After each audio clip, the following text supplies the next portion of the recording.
喂，朋友，有火嗎？你們是哪個部隊？我們是811的。不好，这個人說話有日本口音，他們肯定是滲透進來的日本人。包圍這支部隊，讓他們放下武器。是。國軍上校團長找友軍借個火時，意外發現对方竟是個日本間諜。只因身為一群潰兵，他們不僅精神抖擻，毫無頹態，而且領頭的還一口日式發音，這些都被精通日語的周衛國敏銳捕捉。前面的部隊停下來，讓你們停下來，聽見沒有？快點停下来！眼见露出了破绽，這夥日軍竟負隅頑抗，可才2分半的功夫不到，就幾乎被悉數殲滅。然而剩下的幾名日軍被抓後，其中的小隊長竟還扯着嗓子喊冤，企圖混淆視聽。弟兄們，你們該給我們做主啊！我們排撤到這裡，也不知道怎麼得罪他们，他们竟然把我们圍了起来，殺了我們這麼多兄弟，他們仗着他們是中央軍，欺負我們地方軍啊！這話讓周圍不明真相的國軍兄弟面面相覷，差點被他的詭辯蒙騙。可周衛國根本不理這套，直接讓人扒開地上鬼子屍體的衣服，直到那條日本制式的尿片內褲一露，剛才還叫囂的家伙也瞬間啞了火。看到了吧？只有日本人才會穿這種像尿片一樣的東西，要不要我把你們幾個人也扒了？眼見無法繼續偽裝了，鬼子隊長也不再狡辯，可緊接着居然又搬出了日內瓦公約，竟要求周衛國將他們視為戰俘優待。你行，你還真行，我他媽的有點佩服。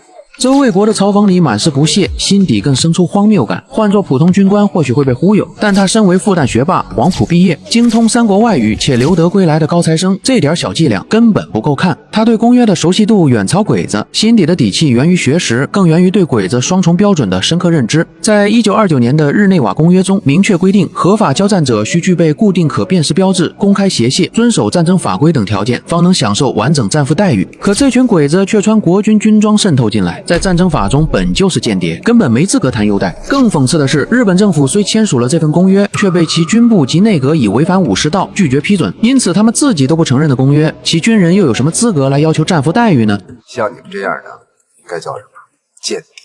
我相信全世界對間諜的處置都是一樣的，但是我們中國軍人是很人道的，我們不會絞死，不會槍決。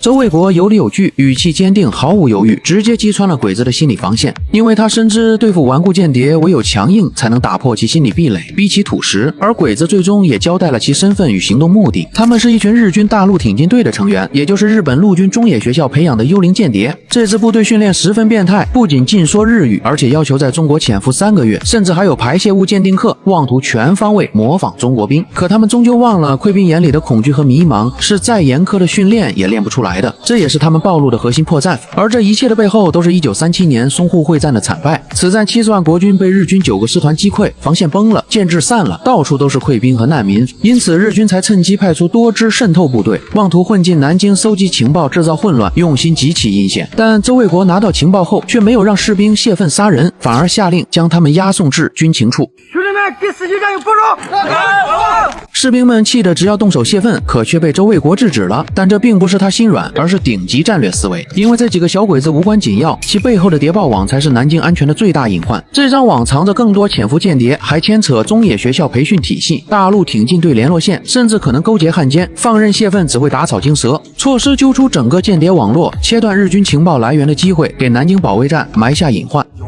本事給我上前線殺鬼子，殺幾個俘虜算他媽什麼本事？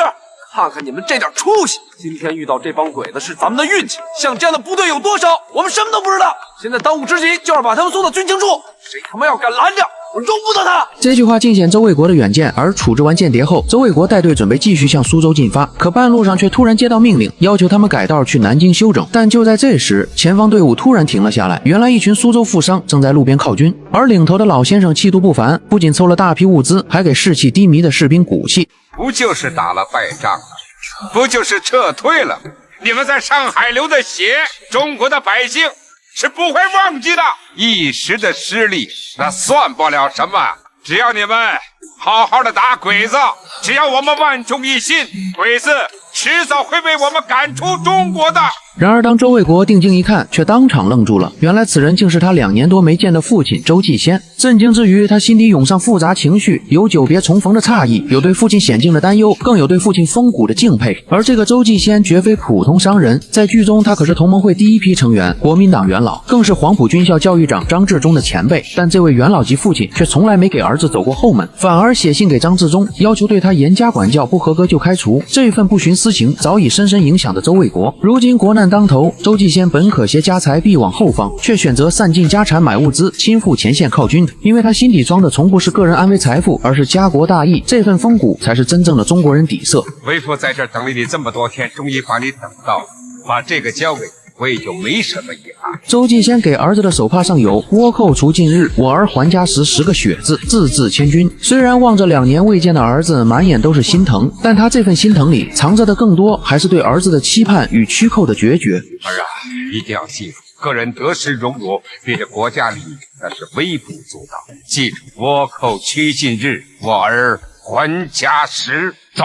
這句話將周繼先的家國大義和深沉父愛盡顯，而周衛國能成為頂天立地的軍人，父親的言傳身教便是最好的榜樣。這份家國情懷早已刻進骨子裡。在拜別父親後，周衛國隨即帶隊奔赴南京，憑借淞滬會戰的卓越戰績，他直接晉升為中央軍87師御役團上校團長，直屬第9集團軍。兵員裝備優先補充，周衛國為上校團長，其余原獨立營官兵。軍官升一級，軍政部給御役團一個加強團的編制。除加強团的編制之外，周衛國這個團還配備了4個加強營。更讓他開心的是，中央軍校的好兄弟方勝利也被分配至他手下當營長。這份久別重逢的喜悅，暫時沖淡了戰時陰霾，也給了他殘酷戰爭中難得的慰藉。而且好事成雙，方勝利手下還有一個武力值拉滿的警衛員徐虎，更讓他眼饞的不行，當即就要將其收入麾下。這人不要啊，监官不錯呀。徐福到。跟着团长干怎麼樣？我聽營長的。